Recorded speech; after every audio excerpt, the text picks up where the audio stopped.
家就有光彩。每个人付出，家就不孤独。每个人珍惜，家就有天命。每个人宽恕，家就有幸福。让爱天天住你家，让爱天天住我家。不分日夜秋冬春夏，全心全意爱我们的家。让爱天天住你家。弟兄姐妹平安，平安。这个礼拜是复活节的前一个主日啊，在教会的传统上，我们都称这个礼拜为棕枝主日。棕枝就是大家可以看到我们圣坛上绿色的树枝啊，这就是棕枝啊，这就是棕枝。而在这个主日呢，我们特别要纪念的是耶稣在当年最后一次进耶路撒冷，骑着驴驹，而众人呢拿着棕树枝，以迎接君王的方式，迎接弥赛亚的方式来欢迎耶稣进城。所以我们今天要来读的经文，记载在马太福音21章1到11节。我们要一起来念这段经文。马太福音21章1到11节。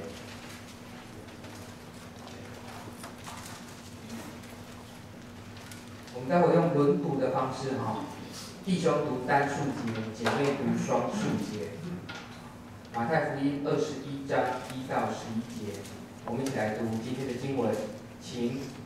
耶稣和他们将近耶路撒冷，到了伯法西，在橄榄山那里。耶稣就打发2个门徒，对他们说：“你们往对面村子里去，必看见一匹驴拴在那里，还有驴驹同在一处。你们解开，牵到我这里来。若有人对你们说什么，你们就说：主要用它。”那人必立时让你们先来。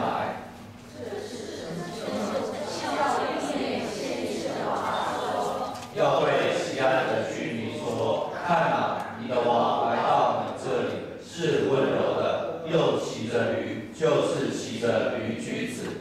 门徒就照耶稣所吩咐的去行，牵了驴和驴驹来，把自己的衣服搭在上面。耶稣就骑上。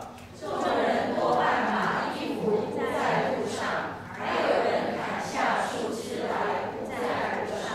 前后随着众人喊着说：“和散那归于大卫的子孙，奉主名来的是应当称颂的，高高在上，和散那。”耶稣进了耶路撒冷，和人都惊动了，说：“这是谁？”众人说：“这是加利利拿撒勒的先知耶稣。”好，我们一起低头祷告。天上发父啊，我们再次来到你的面前，我们要来敬拜你。我们再次来到你面前，我们要唱颂你。主啊，因为你是和善那的君王，因为你是和善那的君王。愿你要得着你当得的荣耀，让我们再次在那里殿中，我们要来聆听你的话语。愿你赐给孩子能说的口，赐给弟兄姐妹能听的耳，让我们同得造就。谢谢主，垂听我们祷告，奉主耶稣基督的名，阿门。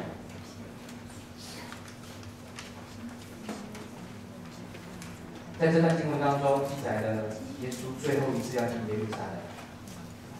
是骑着驴驹进耶路撒冷，而在我们刚刚读的这整段经文当中，大家可以发现，我们印象最深刻的，也最讲细的，我觉得就是这一头驴驹如果你在儿童主日学，你一定记得这头驴驹。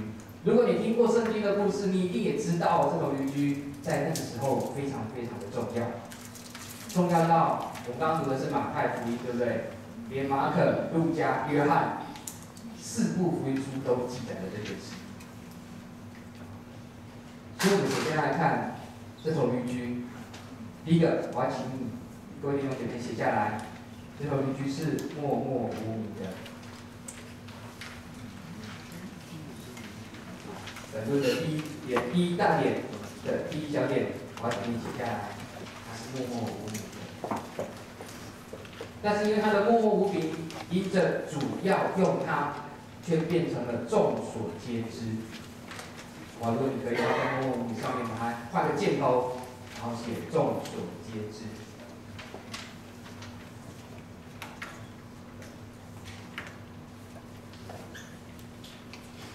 马太福音9章35节这样说：耶稣走遍各城各乡，所以他很清楚的知道，当耶稣在四处传道的时候，他是用走路的，他不是骑着马，他不是骑着驴，更不是坐车的。这是我们第一次看到耶稣使用交通工具。在这段经文里面有看到，耶稣第一次使用交通工具是一匹从来没有人骑过的小驴子。而我们的主竟然是骑着一匹从来没有人骑过的小驴子，要进耶路撒冷城。我们可以想见，这头驴驹一点都不起眼，一点都不引人注目，非常的平凡，甚至平凡到跟你跟我一样。但是耶稣在这里说了一句非常重要的话，说主要用它，而耶稣也真的骑上了这头小驴子，进到了耶路撒冷城。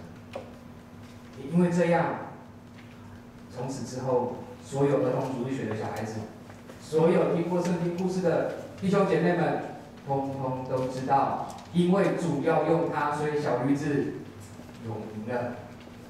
因为主要用它，所以小驴子大家都知道。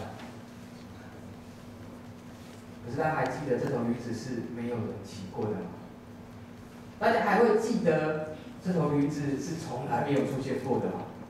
是一头这么平凡，跟其他的驴子都一样的小驴驹吗？这礼拜三，对不起，上礼拜三祷告会的时候，带领我们的陈薇姐妹，她分享了一点，她说我们常对服事有错误的认知，会认为我是一个没有恩赐的人，会认为我的灵命不够成熟，会认为我信主没多久，会认为我灵力软弱，所以我不能服事，或是我不愿意服事。我不知道这是不是也是大家心里面的理由跟借口。我们常会说我不行，常会说我不能，常会说我来到这个教会才1年，我信主才2年，我好像没有什么资格可以服事。甚至有人会说我处于灵命的低潮，我更不应该服事。但是各位弟兄姐妹，我们回到这头小驴驹身上来看，你会发现这头小驴驹刚刚提过，它是没有人骑过的。简单讲，没有人骑过的意思是，他根本没有受过专业训练，他根本没有上过造就课程甚至很有可能怎么样？他可能会把耶稣从驴子的背上掀下来。大家有没有想过？但是耶稣居然挑选了这头驴驹，还说主要用它。我们是否可以从这样的驴驹的身上再次来省思自己？而耶稣要用它，当然有办法。耶稣使用的办法是什么？你看到马太福音21章的第7节，耶稣帮助这匹驴驹的方法是让母驴跟在驴驹的身边，也就是让有经验的跟没有经验的人在一起来服侍。一起来服侍耶稣，你就会发现，重点就不在于你有没有能力，重点也不在于你有没有经验，重点是在你愿不愿意被主用。当耶稣说主要用你的时候，你的回应会是什么？礼拜三，维姐在分享的时候，她还提到，她的服侍大概是从她30岁左右开始，那时候她在别的教会聚会。而当时呢，那个教会负责儿族的主要的同工要去别的教会当牧师，教会没有其他的同工能够来承接儿主的侍奉，于是找他开始。他那时候预备心了吗？当同工来问他，你愿不愿意成为儿主校长？我觉得维姐第一次听到这样的邀请啊，她是没有预备起的，她接受过装备了吗？也都没有哎。但是维姐就这样开始了她的服事。维姐说，有些时候同工真的不足，她要带完儿主的欢唱敬拜之后，继续短讲圣经故事。之后呢，又因为成人的聚会还没有结束，然后呢，孩子不能上来会吵到大人，对不对？所以他还要带小朋友去国小的操场跑跑跳跳，一手包办，从头到尾，他都承担，他都做了。然后他就说，他会经历到一件事情是，神在每样事上都有预备。神在每样事上都补足了他一切的缺乏。各位弟兄姐妹，当身边有一位有经验的同工能够陪伴、能够教导，这是非常好的事。但是我们更不要忘记一件事情，是真正拣选呼召我们。简单讲，挑这头驴驹的是谁？是耶稣哎，不是门徒去挑的，是耶稣挑的。耶稣说：“我要这头驴驹的。”既然是耶稣挑选，既然是耶稣选择，既然是耶稣找上了我们，耶稣一定会亲自与我们同行。耶稣一定会陪伴我们，耶稣也会亲自为我们解决一切的问题，而让我们一起经历与他一样，经历他一切的大能，也经历他一切的荣耀。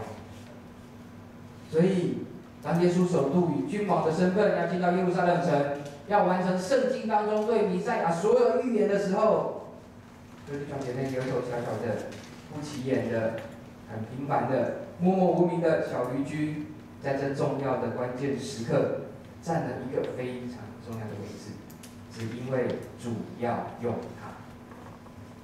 我要跟你旁边弟兄姐妹说，主也要用你。主要用你。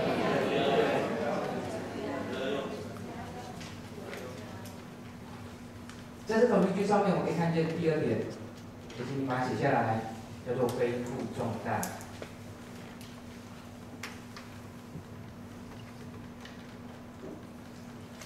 马太福音21章5节提到，要对西安的居民说：“看哪，你的王来到这里是温柔的，又骑着驴，就是骑着驴驹子。”这段经文主要是旧约的撒迦利亚书9章9节。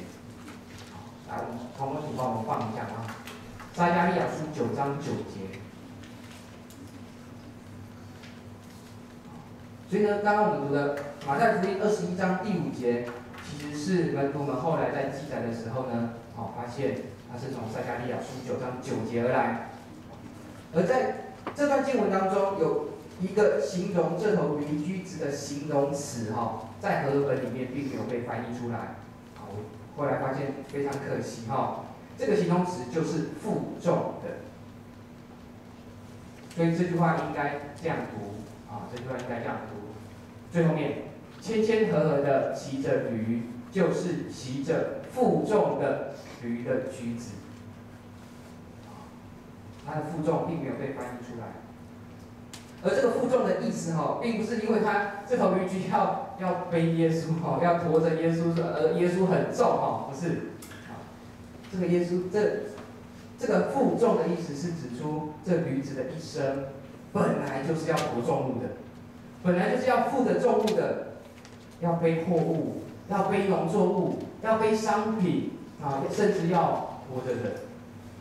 所以他的一生本来就是要负重，这原本是他的命令，这原本是这驴子来到这世上很重要的要做的事。但是在这一天很不一样，因为这头驴子所在的人，他是以色列的君王，他是弥赛亚。如果我是这头驴子我那天真的背着耶稣进城，我绝对不会记得耶稣到底有多重，阿们吗？我一定会记得什么？耶稣居然得着这么大的荣耀，而居然也因为我背负了耶稣，我驮了耶稣，所以我跟耶稣一起同享荣耀。好吧，各位弟兄姐妹，请你在你的大纲上再把它写下来。背负重担后面画个箭头，写同享荣耀。当我们愿意被主使用的时候，即使服事是沉重的，即使服事是有压力的，但是主要让我们经历到一件事情是同享荣耀。圣经里面有另外一个故事，也是大家非常熟悉的故事，就是耶稣行5饼2鱼神迹的故事。我觉得可以跟这段经文一起接下来看。约翰福音6章记载，有一大群人跟随耶稣，然后到那时候天色已经晚了，没有食物可以吃，没有东西可以吃。这时候有个小孩子把他的5饼2鱼交给门徒安德烈，而让安德烈转交给耶稣。而耶稣呢，就使用了这个小孩子的5饼2鱼，让5000人吃饱。各位弟兄姐妹，为什么会提到这一段？当这个小孩子眼睁睁地看着耶稣拿起他的5饼2鱼，注谢了，然后就分给众人。如果你是这个小孩子，你会怎么样？已经眼睛睁得大大的，然后嘴巴也睁得大大的，对不对？那原本只是我的一顿晚餐，那是我妈妈为我预备的便当。居然神利用我的便当，我的晚餐，我这微小的5饼2鱼，喂饱5000人哎！而这5000人还只是男人，妇女跟小孩子还不算。他已经忘记他当时肚子有多饿，他已经忘记他要将5饼2鱼交给安德烈的时候，心里是不是有那么一丝丝的不舍？他心里面充满了压抑，他一定急着要回去告诉他的爸爸妈妈，告诉他的兄弟姐妹，告诉他班上的同学，甚至告诉他隔壁邻居的好朋友，说什么我妈妈为我准备的便当，原本只够我当晚餐的5饼2鱼，耶稣居然使用它喂饱5000人。各位弟兄姐妹，当我们乐意的、愿意这样被主使用的时候，原本是背负重担的，原本是不起眼的，上帝却如此的使用我们，让我们可以与神一起同享何等大的荣耀。那个荣耀可以大到我们连身上所负的重担都不重要，而且都变得轻省。所以当我们愿意把我们自己微小的这一点点5饼2鱼，这么一点点一个便当奉献给神的时候，神居然使用它成就极大的神迹，是超乎我们所求所想的，是超乎我们的能力，是超乎我们的想象力，而让我们如此惊叹。每当我在这头云梯上看见这2个非常重要的真理的时候，我发现我们真的就只要这样的奉献，真的就只要这样的摆上，真的就只要当耶稣说主要用你，而我们甘心乐意的回应说：“是的，孩子在这里，愿意被你使用。”哇，神就要成就这样的事。第2点，分享完的邻居，我们要来看，当耶稣要进耶路撒冷的时候，在耶稣的身边拿着棕树枝，地上铺上衣服，大声喊何塞那的这群人。何塞那的意思我请各位弟兄姐妹写下来。何塞那有2个很重要的意思，第一个意思是求救，第一个意思是求救。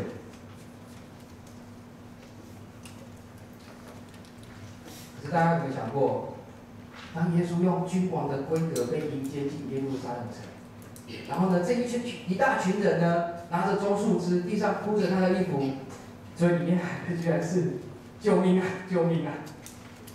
大家会不会觉得那个画面非常奇怪？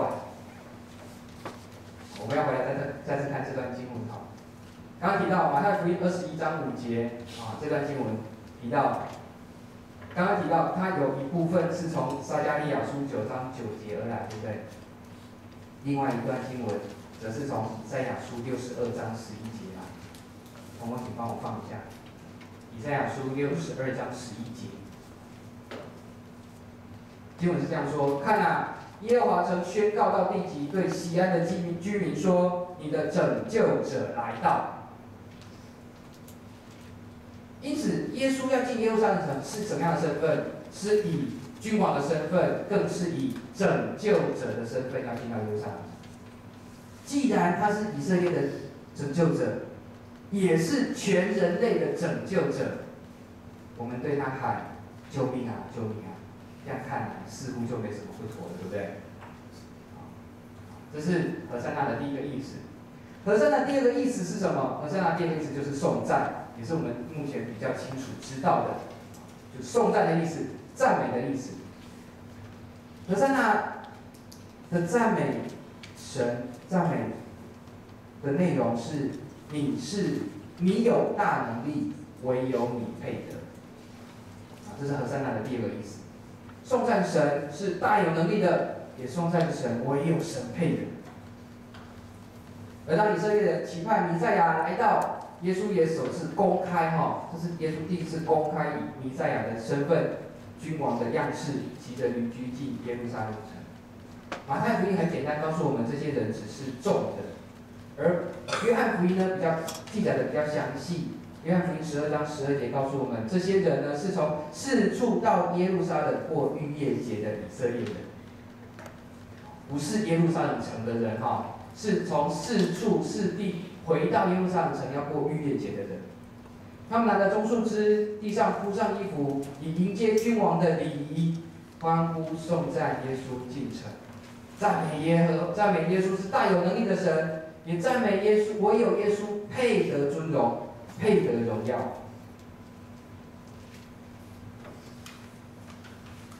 这样的称颂，这样的欢呼更是合理的，因为耶稣配得，也只有耶稣配得，也只有耶稣配得。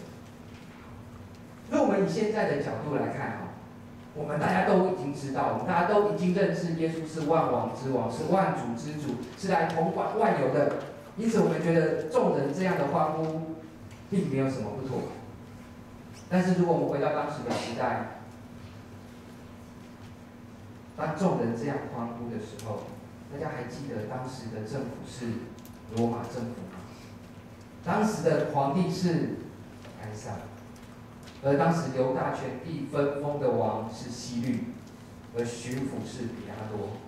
因此，有一个人居然是承受了君王的礼仪，然后要进到耶路撒冷城，进到这个很重要的以色列非常重要的圣城的时候，如果我是当局，我一定认为这一定是要来搞革命的，这一定是要来推翻罗马政府的，这一定是要来独立，让以色列能够独立的。所以，对这些居民来说，对这些人来说，他们真的误把耶稣当成是那个要来的以色列的王，要来带他们反抗罗马政府的统治，建立以色列的王国。因此，这些人基本上对耶稣有不正确的认识，或许更精准的说是不完整的认识，他只认识到耶稣的一小部分。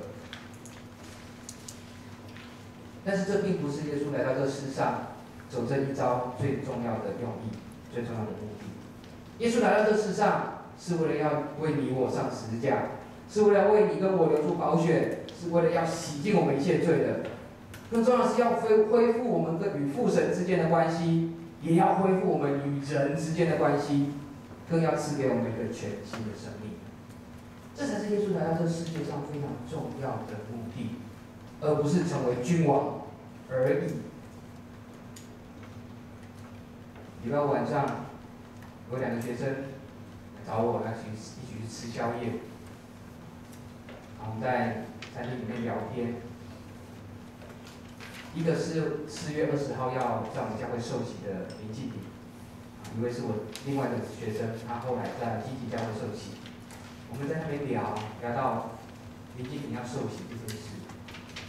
他们2个居然都有共同的见证是，当我认识了耶稣之后，小短就是另外一个同学，他就说，我居然恢复了我跟我妈妈的关系，我跟我爸爸的关系了。而林经理就说，真的，当我认识耶稣之后，我居然恢复跟我妈妈的关系了。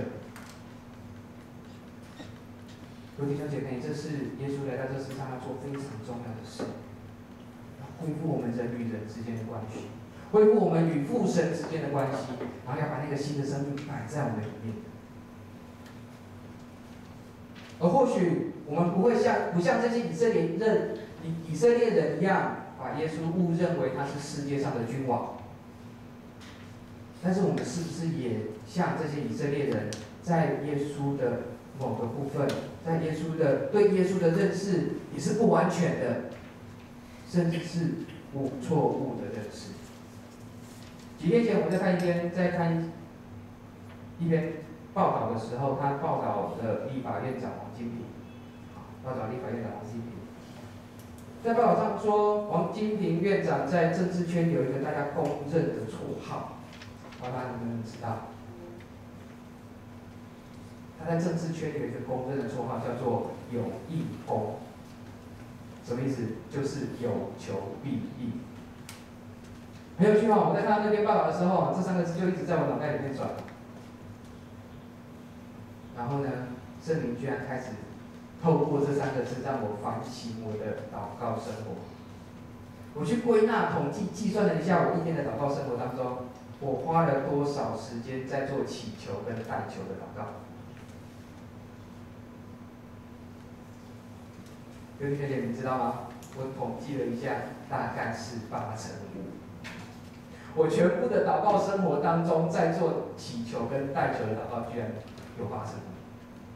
我在祷告什么？我在祷告亚洲大学的小组能不能够有突破，市区的大专小组能不能够有突破，然后青少年团系怎么样？然后我们3年级的学生他的第1志愿能不能够？主啊，你愿不愿意让他考上？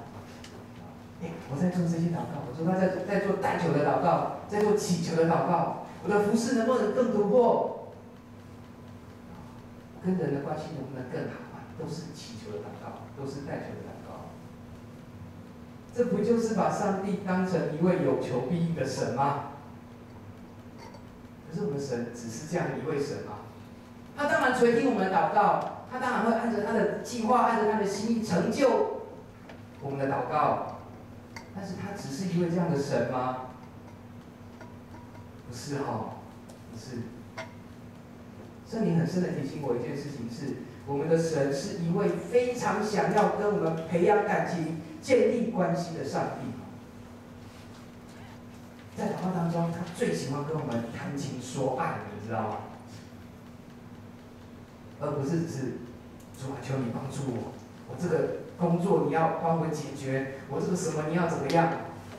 不只是这样，弟兄姐妹，上帝想要跟你谈情说爱，上帝想要跟你培养团契的关系，想要跟你培养亲密的关系。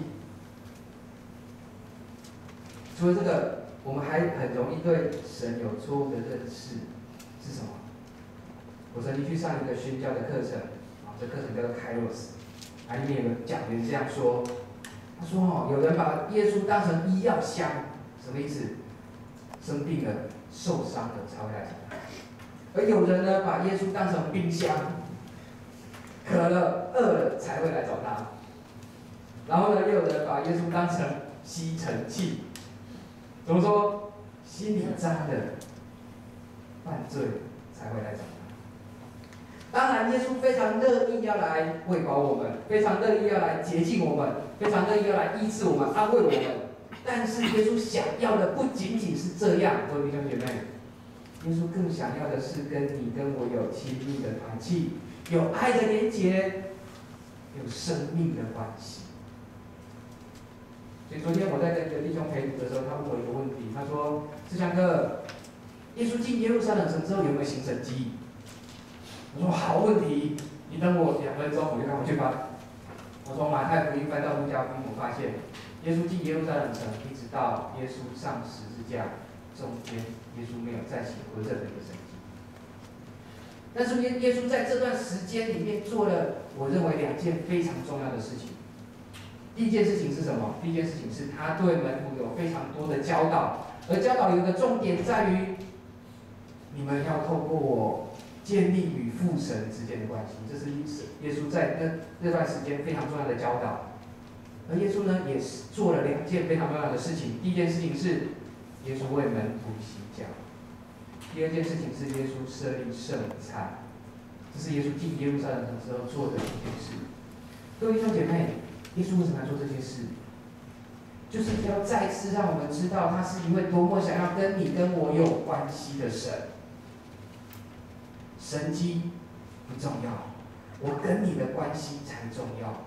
各位弟兄姐妹，这是在这个礼拜神要对我们说的话。因此，好不好？再次提醒你，勉励旁边的弟兄姐妹，跟他说：神很想跟你建立关系。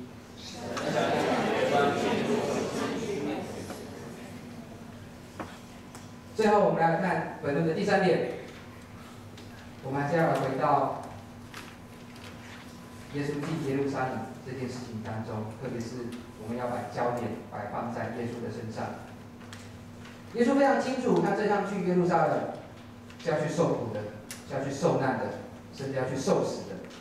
但是他毅然决然地走上这条路，他知道他会被他的门徒出卖，他知道大部分的门徒在他被抓的时候都会逃跑，他更知道他的门徒有一位要3次不认他，但是他依然走进了耶路撒冷，他依然完成上帝要在他身上最后的计划。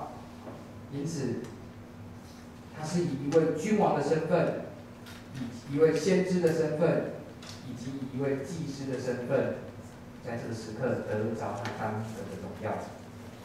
首先，我们来看他的第一个身份，就是君王的身份。刚刚已经提到，以色列人他是以君王的规格在欢迎耶稣进耶路撒冷城，但是以色列人呢，以为耶稣是要来搞革命，是要来闹独立的。而如果我们会看到路加福音19章38节，这边记载，以色列人大声呼喊：“奉主名来的王是应当称颂的。”因此很清楚，就是把耶稣当成要来的弥赛亚。而我们必须对耶稣有清楚的认识：耶稣是王，耶稣是所有造物者的主，耶稣是全地之上的王。是来恢复神原有权柄，更是来掌管万有的。没错，这是耶稣的身份。而耶稣呢，他是王没有错，但是他跟这个王跟其他君王不一样的地方是，他进耶路撒冷城不是要来炫耀他的能力，也不是要来炫耀他的荣华富贵，更不是要来炫耀他的能力的。马太福音21章5节，他说：“看哪，你的王来到你这里是温柔的。”温柔这个词在圣经里面有许许多多的翻译，有的地方翻成柔和，有的地方翻成谦和，有的地方翻成谦卑。但是我更喜欢傅立德牧师对温柔这个词的翻译。傅立德牧师认为这个词最好的翻译是不与人争。所以8福里面有提到，温柔的人有福了，那个温柔是不与人争的人有福了。因此，就是因为不与人争，所以才温柔；就是因为不与人争，所以才谦和；就是不与人争，所以才谦卑。而耶稣这位君王最大的不同是他不争，所以他在大祭司的面前，他在比拉多的面前，当他受审的时候，他从不为自己辩护，他不争。因此，他也不会用强迫的方式来逼我们改变，因为他是一位温柔谦和的君王。他用的方式是邀请的，他用的方式是呼唤你的名，他用的方式是鼓励你的。他邀请你，愿不愿意让他成为我们生命当中的君王？他邀请我们，询问我们，愿不愿意让他成为我们生命当中的主宰？他邀请我们，他询问我们，我们愿不愿意让他来掌管我们的生命？所以，他真正想要做的是我们生命的，他想要来掌管我们的生命，让我们的生命不再一样。他想要来掌管我们的生命，让我们的生命发光，让我们的生命发热。因此，这是耶稣成为君王最重要的任务。第二个，耶稣进耶路撒冷城的身份，他所彰显的身份是先知的身份。所以今天经文马太福音21章10节到11节最后面这样说：耶稣既进了耶路撒冷，何城都惊动了，说：“这是谁？”众人就说：“这是加利利拿撒勒的先知耶稣。”我们都以为先知，我们对先知的认识往往是先知是说预言的，对不对？我们对先知的认识往往是先知就是行神迹的哈。因为我们看到旧约里面先知都是做这些事的，所以我们就一直以为，我们就会很容易以为先知是说预言，先知是行神迹的。但是，如果我们回到先知最原本的上帝设立先知的功能，我们会发现先知最重要的任务，先知最重要的职分是传递神的心意。先知最重要的职分是传递神的心意。代表神说话的人，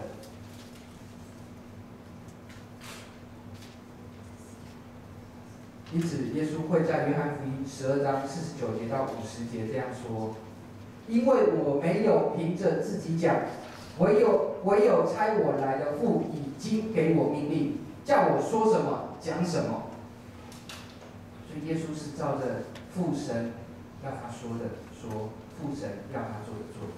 而我也知道，耶稣继续说，我也知道他的命令就是永生，故此我所讲的话正是照着父对我所说的。所以耶稣是一个全全然然在传达神心意的人。而当耶稣进了耶路撒冷城之后，做了很多的事，这些都是以先知的身份在传递父神的心意，但是远远比不上最后耶稣他上十字架，他为我们流出宝血，他为我们洗净了我们所有的罪这件事。耶稣用他的生命，用他牺牲生命这件事情来传递父神永恒的心意，就是神永远爱我们，爱我们爱到愿意将他的独生爱子赐给我们，让一切信他的不至灭亡，反得永生。这父神永远的永恒的心意，乃是耶稣用他的生命来向我们传递的。因此，他是以先知的身份进到耶路撒冷城。最后，耶稣第三层身份，他是祭司。耶稣进耶路撒冷城，为的就是要献祭，以大祭司的身份要为百姓献祭，而十字架就是他的祭坛。他一方面有大祭司的身份，同时他又是被献上的羔羊。仔细回来说2章18节这样说：我要在神的事上成为慈悲忠信的大祭司，为百姓的罪献上挽回祭。因此，耶稣有祭司的身份。他进到耶路撒冷城，为的就是要献祭，为的就是要等到最后上十字架的那一刻，他不止献祭，他还将自己为祭献上。而我们就因着耶稣所献上的挽回祭，再次成为父神家里的人，与天国有份。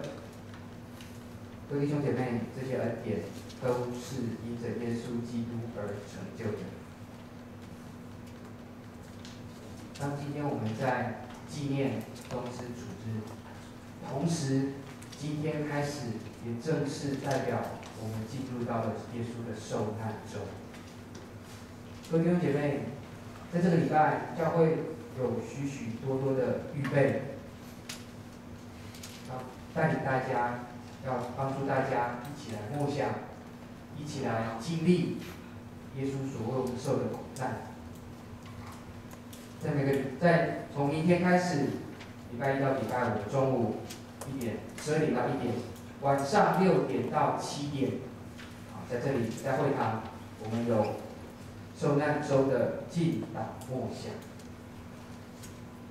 我们在这里一起默想神所为我们做的，我们在这里默想神想要跟我们建立的关系，我们想在这里默想神要透过这样的关系，再次帮助我们，再次改变我们。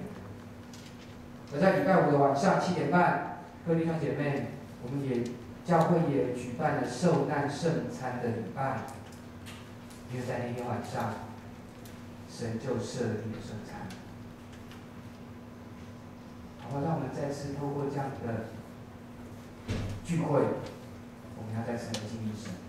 再次透过这样的聚会，我们要来默想神所为我们所受的、所做的这一切，要让我们在这段时间一起来经历神奇妙的恩典。我们一起低头祷告。